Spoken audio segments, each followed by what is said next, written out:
彩铃，黑角玉一趟。别想让我给你当。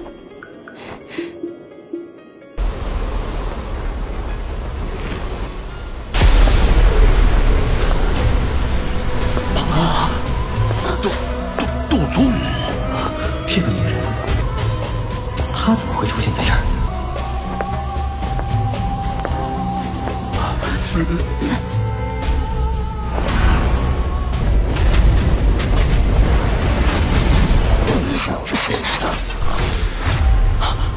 没想，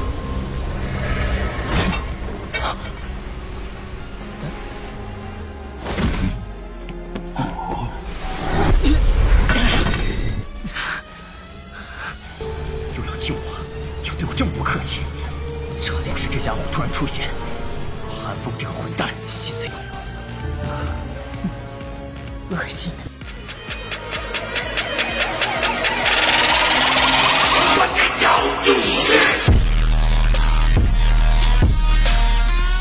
Pegunungan yang sangat besar tertutup kabut, muncul seperti binatang ajaib dari zaman kuno saat ini. Ledakan. Energi yang besar bergejolak dengan cepat di dalam kabut tebal. Pada akhirnya, itu memancarkan suara yang mirip dengan putaran gelombang laut. Adegan aneh ini menyebabkan cukup banyak orang untuk mengeluarkan seruan. Alam memang penuh dengan misteri. Gelombang energi yang sangat besar menyertai lonjakan itu. Sesaat kemudian, itu dibebankan melalui awan dan menyebar dengan cara tabrakan. Air pasang ini mengejutkan beberapa orang yang tetap di langit, memaksa mereka untuk bergegas turun. Jika mereka tersapu oleh gelombang energi yang menakutkan, bahkan seorang elit Douzong mungkin akan terluka bahkan jika mereka tidak mati. Gelombang energi besar berubah menjadi warna-warni. Di bawah sinar matahari, itu tampak seperti sungai yang sangat luas. Itu tergantung di langit, terlihat sangat cantik. Namun, di bawah kehebatannya menyembunyikan bahaya yang fatal. Gelombang demi gelombang energi berwarna-warni menyebar dari dalam pegunungan dengan cara yang tak henti-hentinya. Seluruh lingkungan dari pegunungan Heaven Eye telah menjadi sangat panas dalam sekejap. Teriakan yang jelas dari deru terdengar dan deru besar berwarna-warni di langit segera mengepakkan sayap raksasa. Terbang ke bawah, membawa angin liar di sepanjang jalan yang menyebabkan lautan orang-orang di bawah menyebar. Hanya beberapa orang kuat yang mampu menjaga tubuh mereka cukup stabil untuk meminjam kekuatan angin, yang memungkinkan mereka untuk bergegas ke pintu masuk pegunungan. Sesepuh, kamu berdua harus menunggu di luar pegunungan. Serahkan sisanya padaku. Wanita berbaju warna-warni di derek besar itu melirik aliran manusia yang seperti manusia di bawah sebelum berbicara dengan samar kepada dua orang tua di derek besar. Ya. Kedua sesepuh dengan cepat menganggukkan kepalanya ketika mereka mendengar kata-katanya. Sosok manusia itu hanya mendengus dingin dalam menghadapi usaha wanita berpakaian warna-warni ini untuk menghentikannya. Dia membalik tangannya dan angin liar dan keras melonjak keluar dari lengan bajunya. Ekspresi wanita berpakaian penuh warna itu cukup buruk setelah melihat bahwa orang yang tidak dikenal telah benar-benar masuk sebelum dia. Dia mendengus di hadapan suara di belakangnya. Tubuhnya bergerak, berubah menjadi sosok yang dengan cepat memasuki pegunungan. Rentang gunung tertutup kabut tebal. Kabut ini mengandung energi liar yang agak liar yang sangat membatasi pandangan seseorang. Sesosok menembus hutan dan memasuki pegunungan yang tenang ini. Dia dengan lembut mendarat di tanah, memperlihatkan wajah muda. Angka ini adalah Xiao Yan. Dia benar-benar layak disebut orang paling luar biasa di antara generasi muda dalam Wind Lightning Pavilion. Dia memiliki beberapa kemampuan. Xiao Yan melirik ke belakangnya setelah mendarat di tanah, dan tertawa dalam hatinya. Segera, dia melemparkan pandangannya di sekelilingnya dan tanpa sadar mengeluarkan cemberut. Kabut energi terlalu padat. Selain itu, Heaven Eye Mountain Range ini sangat luas. Itu akan sulit untuk mencapai Heaven Mountain Blood Pool. Seorang tokoh berwarna-warni anggun mendarat di pegunungan sementara Xiao Yan mengerutkan kening. Matanya yang cantik menyapu sekitarnya dan langsung berhenti di belakang seseorang yang tidak jauh di depannya. Xiao Yana tidak menoleh meski telah merasakan sedikit aktivitas di belakangnya. Sebaliknya, tubuhnya bergerak dan dengan cepat bergegas ke pegunungan. Berhenti! Wanita berpakaian warna-warni segera berteriak dingin setelah melihat bahwa Xiao Yan hendak pergi. Banyak tatapan kaget melihat pemuda itu jarak yang cukup dekat di dalam hutan yang diserap oleh kabut. Nama Xiao Yan telah menyebar liar selama periode waktu ini. Sangat jarang bahwa seseorang dari generasi muda bisa memaksa ahli seperti Fei Tian untuk bertindak secara pribadi. Selain itu, hal yang bahkan lebih mengejutkan adalah bahwa itu orang ini dapat melarikan diri dari tangan Fei Tian. Ini benar-benar mengejutkan banyak orang. Hampir tidak ada orang di wilayah utara dataran tengah yang tidak tahu betapa menakutkannya iblis tua Fei Tian. Alis Xiao Yan hanya merajut bersama dalam menghadapi banyak tatapan yang mengandung berbagai emosi dari sekelilingnya. Lengannya bergetar dan satin warna-warni di tangannya ditembak kembali sebelum ditarik ke lengan baju wanita yang berpakaian penuh warna. Kamu dapat berjalan di jalur kamu sendiri dan aku akan mengambil rute aku sendiri. Jika kamu tidak menggangguku, aku juga tidak akan menyerangmu. Xiao Yan menatap wanita berpakaian penuh warna itu sambil perlahan berbicara. Dia bisa merasakan bahwa kekuatan wanita ini cukup hebat. Selain itu, telah dipilih sebagai kandidat yang paling mungkin untuk posisi pemimpin Windlight Pavilion berikutnya. Xiao Yan pasti tidak percaya bahwa dia tidak memiliki keahlian apapun. Saat ini, tujuan Xiao Yan adalah menjadi salah satu dari 10 nama itu. Dengan demikian, dia tidak ingin terlibat dalam konflik langsung dengannya. Tentu saja, dia tidak ingin menyia-nyiakan usahanya sejak awal. Sungguh nada arogan. Aku juga tidak akan menyerang kamu sekarang. Aku akan menunggumu di kolam darah surga di gunung. Jika kamu memiliki kualifikasi untuk mencapai tempat itu, kami akan menyelesaikan dendam yang kamu dan Wind Lightning Pavilion miliki. Mata cantik wanita bermandikan mata itu menatap Xiao Yan saat dia dengan lembut tertawa. Tawanya mengandung kedinginan. Tentu saja, jika kamu telah dikalahkan bahkan sebelum kamu mencapai Heaven Mountain Blood Pool, itu hanya akan berarti bahwa semua hal yang kamu capai adalah karena kamu meminjam kekuatan orang lain. Wanita berbaju warna-warni itu menekan jempol kakinya ke tanah setelah suaranya terdengar. Tubuhnya seperti kupu-kupu yang menari. Dia mundur dengan flash sebelum dengan cepat menghilang ke kabut tebal. Xiao Yan tertawa dingin di hatinya ketika dia melihat wanita berpakaian warna-warni itu mundur. Mata Xiao Yan yang tertutup rapat tiba-tiba terbuka sekitar setengah jam kemudian. Tatapannya tiba-tiba berubah ke utara. Dari persepsinya, energi pegunungan ini tampaknya samar-samar berkumpul ke arah itu. Xiao Yan melompat ke depan setelah mengunci posisi. Dia turun dari pohon dan mendarat dengan lembut ke tanah, mengejutkan seseorang yang kebetulan ada di tempat ini. Saat orang itu dengan cepat melangkah mundur, senjata di tangan mereka mengeluarkan suara, berdentang, saat itu sedang ditarik. Jari kaki Xiao yang ditekan pada cabang pohon dan sosoknya dengan cepat bergegas ke depan. Matanya dengan hati-hati menyapu sekelilingnya, dan dia tidak menciptakan suara sekecil apapun ketika dia mendarat di tanah, muncul seperti hantu. Sosok Xiao yang sekali lagi melompat ke pohon besar. Dia baru saja akan maju ketika jantungnya bergerak. Tatapannya memandang ke arah titik yang tidak jauh di depannya. Manusia dan binatang bertempur di tempat itu. Manusia dan binatang saling berpapasan dengan cara yang seperti kilat. Mata Xiao Yan menyipit sedikit.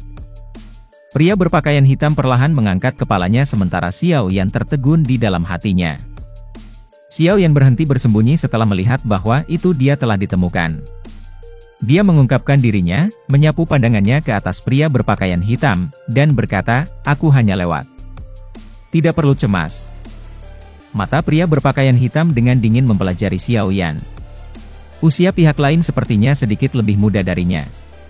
Namun, berdasarkan indera tajamnya yang diasah dari bertarung dengan orang lain selama bertahun-tahun, pria itu samar-samar merasakan sedikit perasaan berbahaya dari Xiao Yan.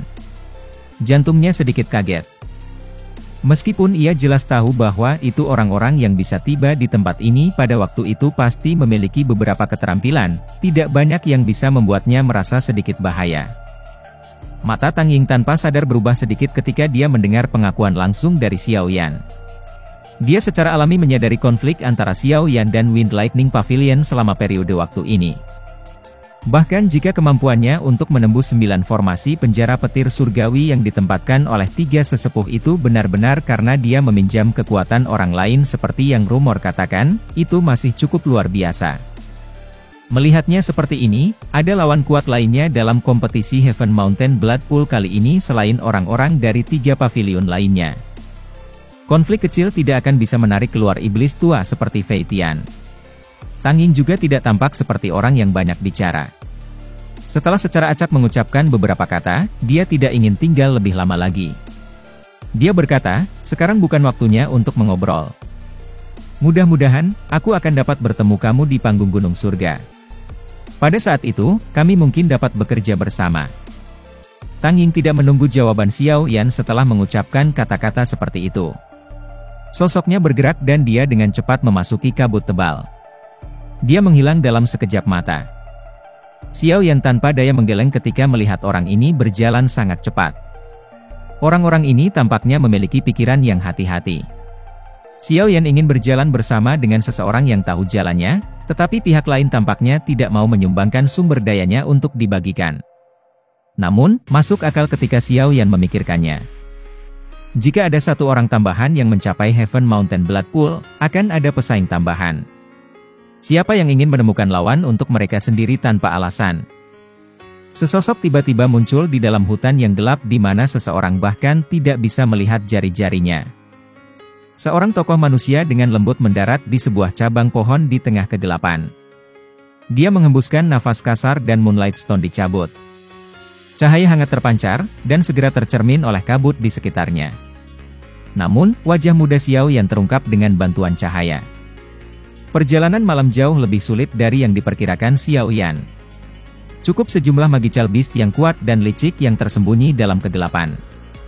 Mereka seperti pemburu yang menunggu mangsa mereka untuk menyerahkan diri kepada mereka.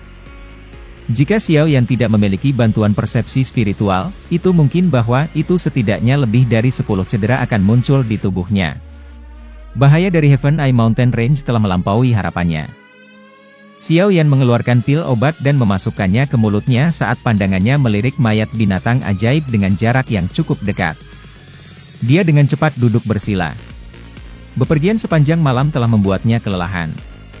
Selain itu, bertarung dengan monster ajaib yang bermasalah sepanjang jalan telah menggunakan sedikit kekuatannya. Xiao Yan hanya perlahan membuka matanya setelah beristirahat selama hampir setengah jam. Lebih dari selusin Moonlight Stones dimasukkan ke dalam batang pohon di sekitarnya dari area kosong di dalam hutan. Cahaya yang mereka pancarkan menyebabkan daerah ini tampak cukup terang. Kabut tebal juga telah tersebar oleh pertempuran besar yang telah terjadi sebelumnya. Oleh karena itu, telah mengakibatkan tempat ini menjadi jauh lebih terlihat. Ada 5 sosok di tanah kosong. 4 adalah laki-laki dan 1 perempuan. Kekuatan mereka semua sangat bagus. Jelas, mereka bukan orang lemah. Selain itu, aura semacam ini bukanlah sesuatu yang bisa dipancarkan oleh orang biasa. Ada rubah putih kecil yang indah di pundak Nalan Yanran. Rubah putih ini memiliki bulu putih salju yang sangat halus. Sepintas, orang akan memiliki perasaan menyukainya terlalu banyak untuk meletakkannya. Itu memiliki dampak mematikan pada wanita. Pada saat ini, sepasang mata cerdas milik rubah putih ini berkeliaran di sekitar. Tampaknya niat membunuh, yang merembes dari tubuh orang-orang pohon di sisi berlawanan, telah menyebabkan bulu salju putih untuk menunjukkan tanda-tanda gemetar. Sebuah omelan lembut dipancarkan dari mulutnya. Nalan Yanran tampaknya telah merasakan ketakutan rubah putih kecil itu. Dia dengan lembut menggosok kepalanya sebelum perlahan mengangkat kepalanya. Mata cantik miliknya itu dengan dingin menatap ketiga orang di depannya. Dia mengencangkan cengkeramannya di longsword saat aura pedang yang tajam perlahan-lahan melonjak keluar. 2 kata dingin juga dengan lembut dikeluarkan dari mulutnya. Bermimpilah. Tangan mereka bertiga dengan keras mendarat di tanah. Tanah berguncang dan tanah cepat bergejolak. Potongan-potongan batu ditembakkan. Dalam sekejap mata, kandang yang terbentuk dari tanah pecah dari tanah dan menjebak Nalan Yanran di dalamnya. Nalan Yanran merajut alisnya setelah melihat ini. Kakinya menekan tanah dan tubuh indahnya seperti bagian atas yang berputar dengan cepat diputar. 4 angka saling bertukar pukulan di dalam kandang dengan cara yang seperti kilat. Aura pedang menyebar kemana-mana, membentuk banyak parit yang dalam di tanah. Ketiga pria berbaju kuning itu sepertinya menyadari ketajaman aura pedang Nalan Yanran. 3 tombak lumpur diledakkan ketika mereka dikejutkan oleh aura pedang. Namun, sebelum Nalan Yanran bisa terus menekan serangannya, tanah berguncang dan pilar lumpur besar yang tajam ditembakkan, menyebabkan dia buru-buru mundur. Ketika tubuh Nalan Yanran mendarat, 3 orang di seberangnya membentuk tombak yang lebih panjang. Armor kuning dalam juga muncul di tubuh mereka saat ini, melindungi mereka dengan perlindungan yang kuat. 3 orang itu berteriak dengan keras. Deep Yellow Douki dengan cepat diaglomerasi di depan salah satu dari mereka. Douki yang kuat, yang telah mengumpulkan kekuatan mereka bertiga, menyebabkan bahkan Nalan Yanran untuk mengubah ekspresinya. Ketika teriakan itu terdengar, Douki yang sangat kuning dengan cepat menjadi terdistorsi. Segera, itu berubah menjadi naga bumi yang ganas. Ini mengeluarkan suara gemuruh dan berubah menjadi sinar cahaya dengan keras. Akhirnya, tembakan itu langsung ke arah Nalan Yanran. Gulungan dalam muncul di tanah kosong di mana ia lewat, muncul seperti banteng membajak ladang. Skill melelehnya bumi dari gerbang roh darat memang memiliki beberapa keunikan. Pria di dahan pohon itu melirik naga bumi di depannya dan dengan lembut berkata. Nalan Yanran mengatupkan gigi peraknya saat dia melihat naga bumi dengan ganas menembaki.